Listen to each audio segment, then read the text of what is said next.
Alrighty, so welcome back, folks, as we jump into the ECHL's North Division for this week.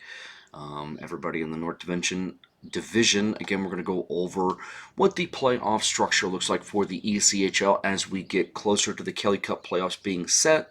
That would be the first seed facing the fourth seed, and then the second seed facing the third seed in the first round. As the playoffs stand right now in the North Division, that would be Newfoundland playing Worcester, and then Reading and Maine taking on one another in the postseason. Last week, the Growlers got 2 victories, adding one more from where we had them last at, eliminating the Thunder from being able to win the division, dropping Worcester's elimination number down to 3, Maine down to 7, and Reading down into single digits down to 9. Growlers scored 12 goals last week, now 233 on the season, while they allowed 14, now 175 allowed by the Growlers on the year. And the Reading Royals now have one more victory, had 2 last week, eliminating Trois-Rivières from second place, from being able to get up to second place, Adirondack down to 5, Worcester down to 8, and Maine down to 12. 35, and they also lost their 21st game in regulation, dropping that elimination number down to 8 for the division for the Royals. They scored 13 goals last week, allowed 7, while the Maine Mariners now 33 victories for them on the season,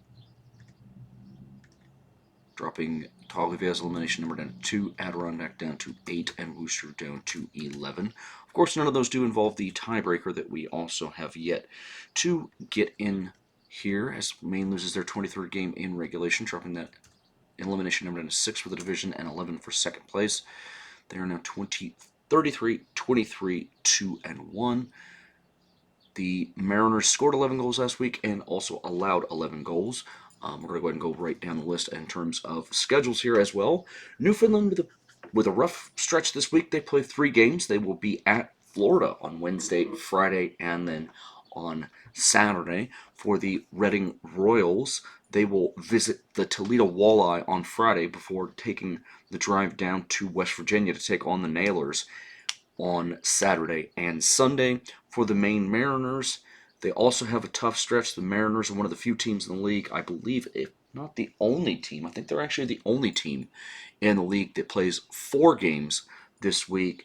The Mariners are at Orlando on Wednesday, and then we'll have to make the trip up to Atlanta on Friday, and then visit the South Carolina Stingrays on Saturday and Sunday. So the Worcester Railers grabbed their 32nd victory of the year, dropping Norfolk's or Trois-Rivières' elimination number down to 3, Adirondack down to 9. The Railers also lose their 27th game in regulation, dropping that elimination number for them for the division down to 2, 7 for second place, and then 10 for third. So as soon as Reading gets down to 0, that will be Newfoundland's clinching the division. 32 wins, 1 loss, 2-1 did the Railers go last weekend. They scored 11 goals while allowing 11. The Adirondack Thunder still sitting on 24 wins. They got 1 win last week, 26 regulation losses, 8 overtime losses, and 2 shootout losses. They went 1-0, 1-1 last week. While Trois-Rivières, the Thunder, by the way, scored 14 goals and allowed 12. Trois-Rivières got their 23rd victory of the season, drawing Norfolk closer to being cemented in last place. They also still with 35 regulation losses. That was 1 regulation loss last week, scoring 7 goals and allowing 8, while the Norfolk Admirals grabbed their 16th victory of the year. Still 40 losses for the Admirals, as well as 2 overtime losses and 3. In overtime. The Worcester Railers, by the way, will host Adirondack on Wednesday and then visit Adirondack on Friday and Saturday. 3 games for the Railers.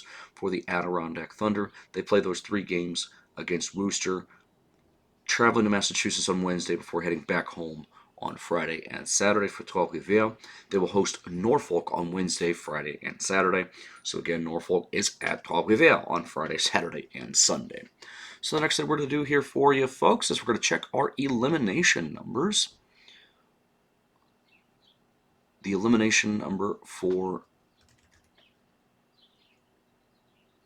Newfoundland to eliminate Worcester is 2, and it will remain that. And then the magic number to eliminate Maine is 6. And that is the case as well.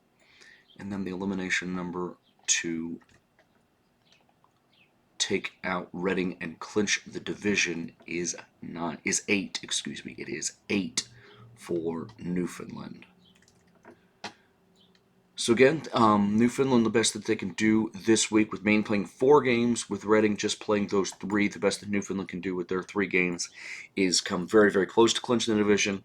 The very, very tough schedule for the Growlers this week with the 3 games in Florida, and with Florida vying for the playoff position that they are. So very, very tough week for Newfoundland ahead of them. Reading now, their magic numbers is they have 35 wins and 21 losses on the year. 4 overtime losses and no shootout losses so far for the Royals. Their magic number to eliminate Adirondack, that number is still 5. For Worcester, that number is 7. And that is the case. And for Maine, that number is 11. And that is all accurate for Reading. So for the Royals, they are at Toledo, playing at the Central Division this week, at Toledo on Friday, and then visiting Wheeling on Saturday and Sunday. So another 3-3 for the Royals. This time they're going to do it on the road, playing at Toledo, who's currently in 2nd place in the entire league. Excuse me, 2nd place in the Central Division, 3rd in the entire league behind Cincinnati and Idaho. But a tough stretch for Reading. Then they will take on the 5th place Nailers. Reading can clinch a playoff spot this week with Adirondack playing Worcester 3 times. And with Reading having 3 games, their magic number to clinch a playoff spot is 5. And again, by virtue of tiebreakers for Adirondack, they are +9. But with Adirondack having 12 games left to play, that does not matter there. For Worcester, their magic number is 7. And for the tiebreaker, they're just +6. And then they have the same number of regulation wins as Maine, so that number does not, that tiebreaker does not affect that situation.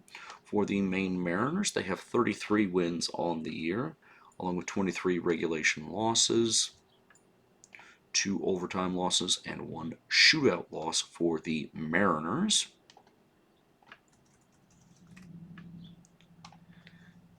And Maine has their magic number is 2 to eliminate Trois-Rivières.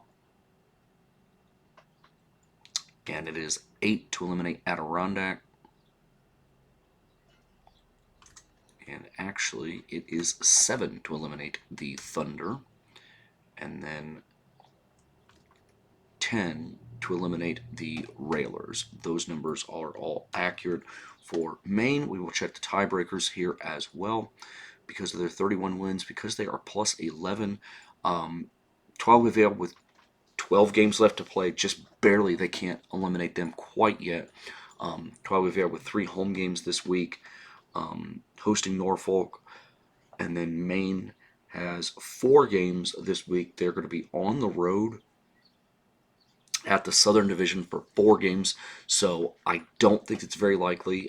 It's possible, obviously, that the Mariners would be able to clinch both the division, or clinch a berth in the playoffs, excuse me, not the division. But they will very, very likely be able to eliminate Trois-Rivières from the playoffs this week as well. For Worcester, their elimination number, their magic number is just 3 for them to eliminate Trois-Rivières. And that is accurate.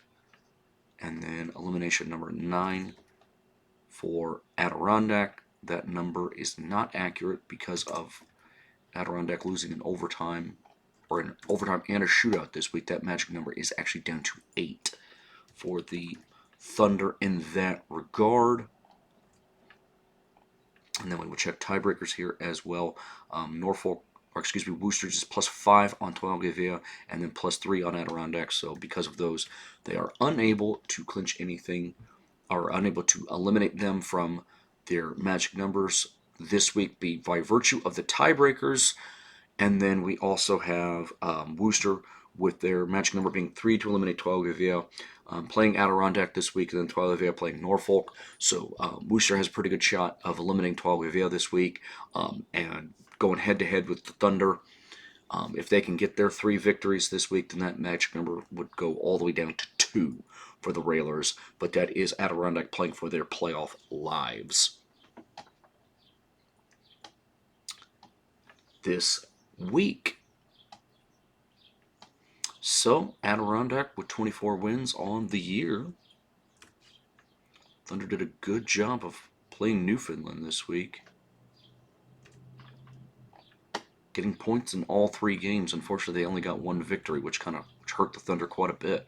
But their magic number is actually down to 1 to eliminate Norfolk from being able to get up to 5th place. Norfolk has been eliminated, of course, from the playoffs entirely. And the magic number is 8 for the Thunder to eliminate the Tuolgevia Lions. And then for Tuolgevia to not finish in last place, that magic number is 6. So again, some very, very interesting, good games coming up this week. Tough schedules for both Newfoundland and Reading. Newfoundland and as well as Maine with 4 games and going at the Southern Division, going at Orlando, Atlanta, and then South Carolina for 2. Very, very tough week for a few teams at the higher end of the North Division, and then Worcester and Adirondack. That's incredibly entertaining hockey for those teams that are fighting for that 4th playoff spot, going head-to-head this week in 3 games. So that is what we have for the ECHL's North Division. Next up, we're going to have the ECHL South Division, so stay tuned for that, folks.